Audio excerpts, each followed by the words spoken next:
It snowed, but it busted like a lot of people thought it would. And the bust on Long Island was even worse than what it was in the city. The city at least snapped their snow drought, 4.3 inches, which isn't a lot, but it's the most snow they've had in a single storm since January 2022. LaGuardia, Newark, JFK also are just over the 4-inch mark, but they've had other 4-inch storms. JFK Airport actually had a 4-inch storm recently. Newark had 2 storms bigger back in February 2024. And actually, now that I think about it, for LaGuardia, I think this actually was the biggest, since I think the biggest beforehand was a pair of 3.6-inch storms back in 2025. ISIP was 6.5 inches, was actually crested. The 5.8 that fell in December 14th, so a few weeks ago.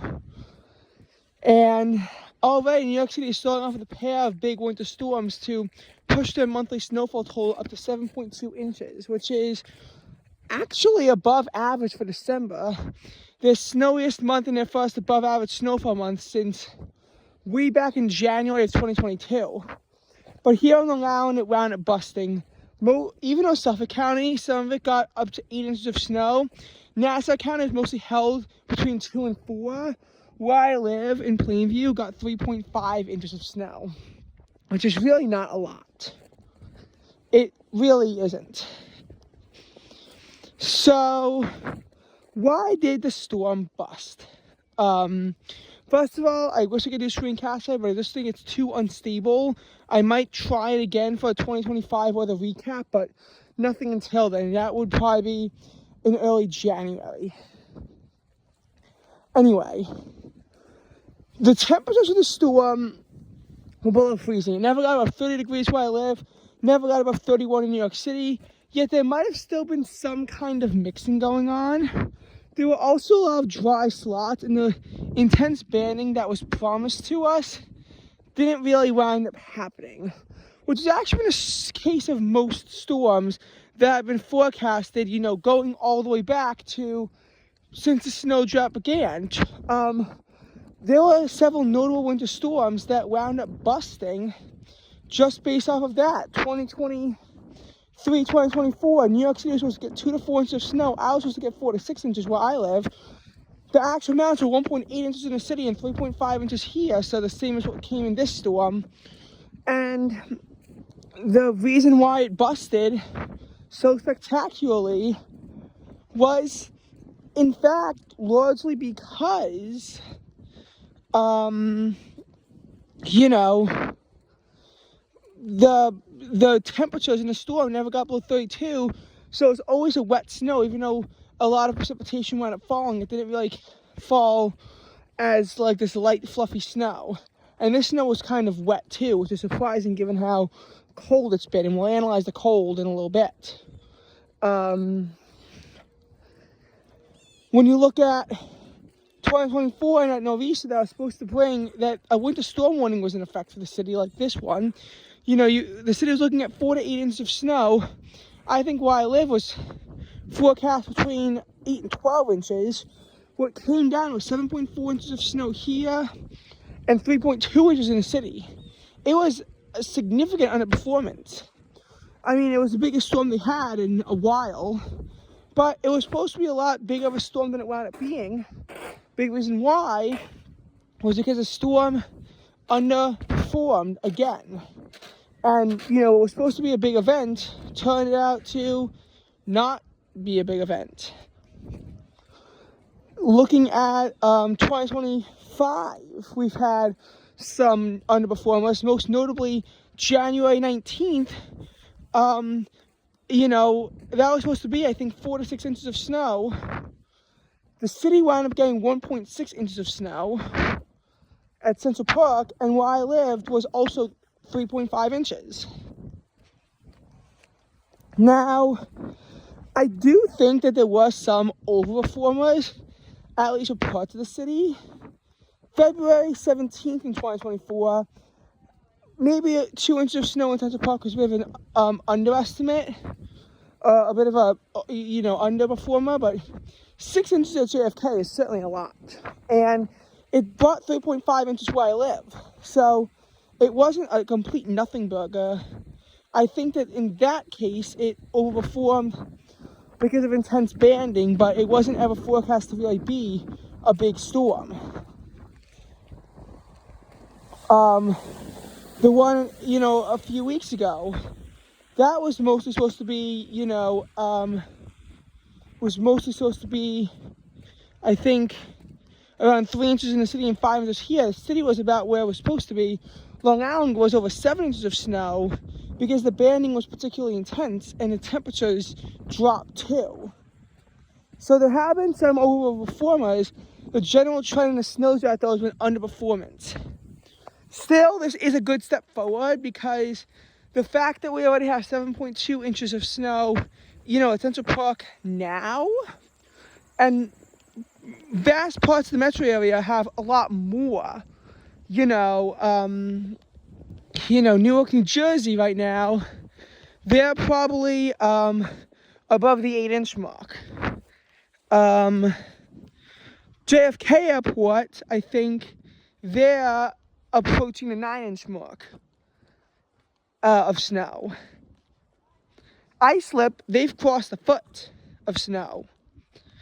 So we are seeing progress emerge because right now we're already at levels that are above average. Someone's gonna be above average, and what are above what we're used to. Like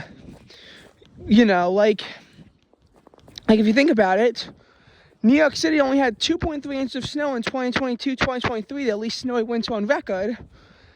And, that's actually, think just under what fell in January in those minor storms. It also wound up busting a little bit since those were supposed to be 2 to 4 inches. On January 16th, the city got 1.7 inches. And I remember here where I live, I got about, I actually also only got about 2 inches out of that. But you look at it and then by the February 2024 nor'easter actually was already more than that amount of snow. So it seemed that there was progress, but the total of 7.5 inches of snow is still well below average. And then next winter, we actually jumped what happened in 2022, 2023. We jumped that amount of snow already at Central Park by Christmas Eve, with 1.8 inches of snow on December 21st, and then another inch on Christmas Eve. However, the notable problem was that January was really dry and only added 3 inches. And even though eventually the total was surpassed, the seasonal snowfall of 12.9 inches is still well below average. But now 7.2 inches, we're on the verge of jumping 2023, 2024. It would have to basically not snow for us to not have our snowiest winter since at least 2021, 2022. And we're in good shape for a snowy winter. This could cause some problems for me. Like, if it snows during the week at Delaware, I could cause classes to have to be canceled and need to maybe have an opportunity to sleep in. And it'll be very scenic there. But I wouldn't want it to be on a weekend, especially a weekend where I either have plans or a weekend I want to go home, since I could be trapped in Delaware with nothing to do. So, see how that happens, because Amtrak service is not very good. But it's also one of those things where correlation is not always equal causation and whatnot. Now, as for the cold, yeah, this month is likely going to finish at about 6 degrees below average to push the entirety of 2025 as a year below average. This makes sense if you've been following along with the weather. There have been lots of notable hot spells, but there's also been a lot of notable cold. Some notable heat spells throughout the year. There wasn't really anything notable in the winter.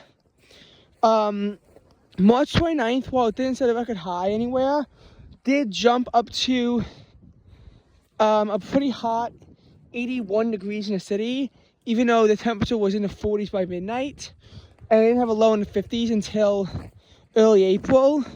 And then New York City had the hottest end of April on record, which included 2 days in the 80s and a lot of days in the 70s to end off the month, which pushed April above average despite a cold start.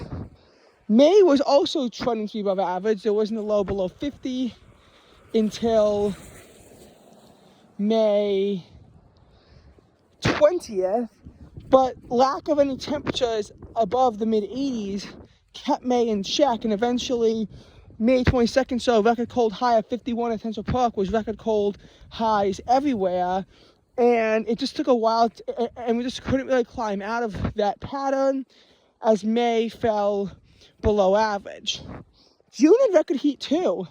3 days in a row by the record highs or record lows, with highs of 96, 99, 96, and 3 lows in a row in the 80s, our first lows in the 80s in 5 years, to push June above average. And then in July, it was also above average as the coolest low in a month was 65, and no day had a high below 80. But again, like August, 3rd August in a row that was cold, this was really spearheaded by 5 days with lows in the 50s, which last August in 2024 had 2, but before that, we hadn't seen an August with a low in the 50s since 2013, and all of a sudden, here we are with 5. And the last 6 days of the month didn't reach 80 degrees. There were actually 10 days in a row that didn't reach 80 degrees, which matched September 2nd to 11th of 2024 as the longest cold streak since then. Although, of course, November 27th to December 17th would wind up jumping that completely, and by a lot too.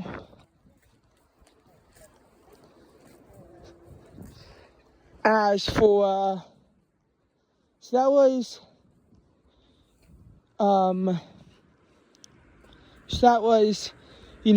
September actually wound up moderating and being relatively warm. Same for October. There's nothing, I think, astounding about the warmth of those months. Nothing too extraordinary. Or maybe a record warm low in New York, ice up here or there, but that's not the same.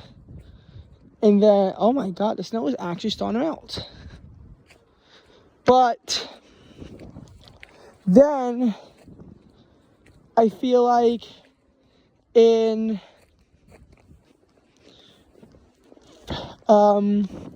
but then, obviously November came, it was cold, but I guess not notably cold, and then December has really been notably cold just because of the lack of any kind of warmth.